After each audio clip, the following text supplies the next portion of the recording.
For years, his goal wasn't success or fame or even happiness. It was something far simpler and far darker.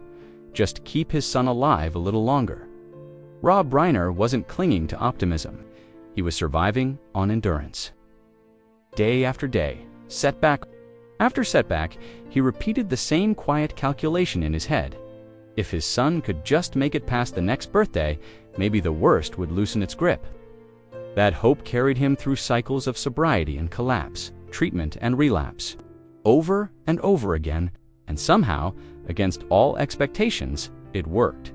His son made it to 25, then 30, then 32. And that's when everything fell apart. Because at 32 years old, Rob Reiner's son was accused of killing both of his parents. On a December afternoon, police were dispatched to the Reiner home in Brentwood. At first, it wasn't treated as an emergency, just a cautious response. But minutes later, urgency exploded. Officers called for immediate backup. Sirens, lights, full alert. Inside the house, Rob Reiner and his wife Michele were found fatally stabbed. It's the kind of news that doesn't register at first. Your brain pushes back. Not him, not that Rob Reiner, the filmmaker whose work shaped entire generations. The man behind stories we associate with warmth, humor, and romance. Films that feel safe, familiar, comforting. Rob's career barely needs an introduction.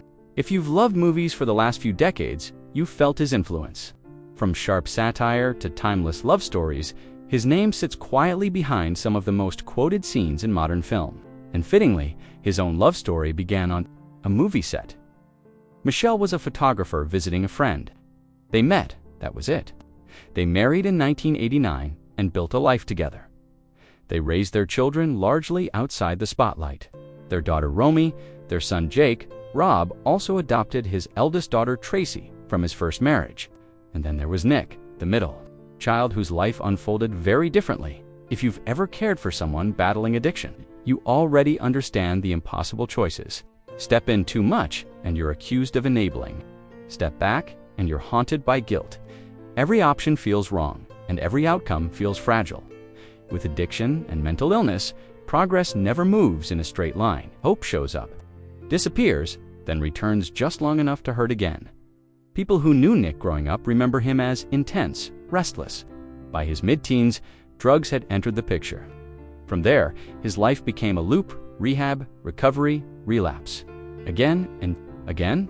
His parents sent him to nearly 20 treatment programs over the years. When he refused, they tried consequences instead. That meant leaving the house. That meant the streets. Nick later spoke openly about being homeless in multiple states, sleeping outside for nights, sometimes weeks. Still, Rob kept trying to help where he could. In 2014, he used his connections to get Nick an internship on an animated TV show. People encouraged him to explore comedy, maybe writing, maybe stand-up. Doors opened because of his last name, but staying inside them proved harder.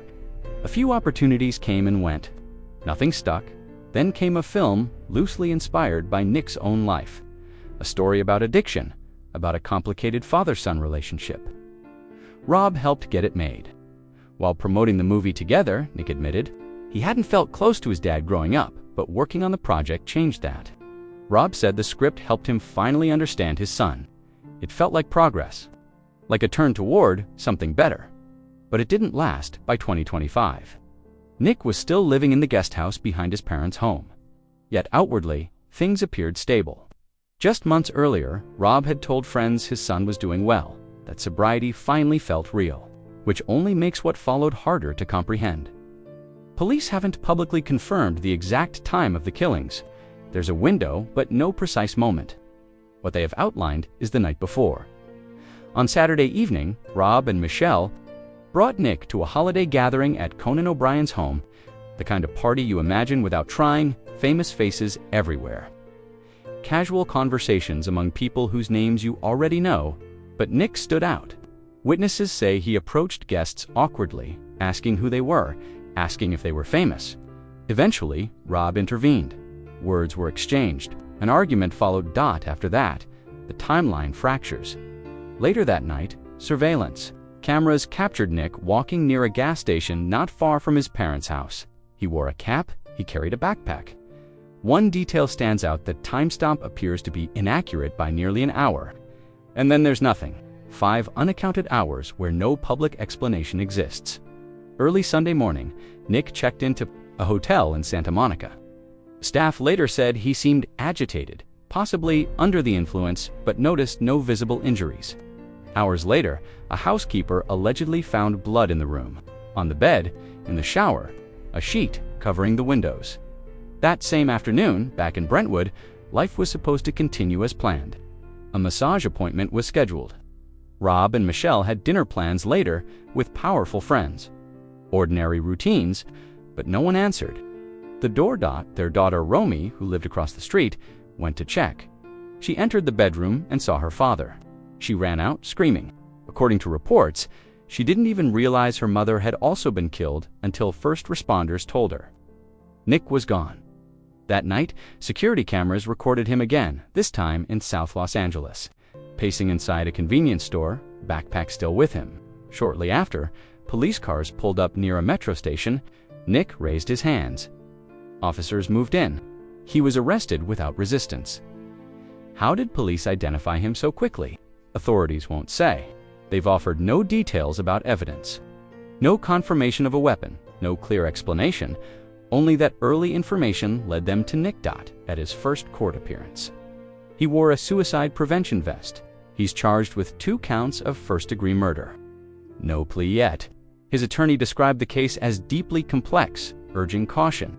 The consequences, if convicted, could mean life in prison or death. And that leaves the most haunting truth of all.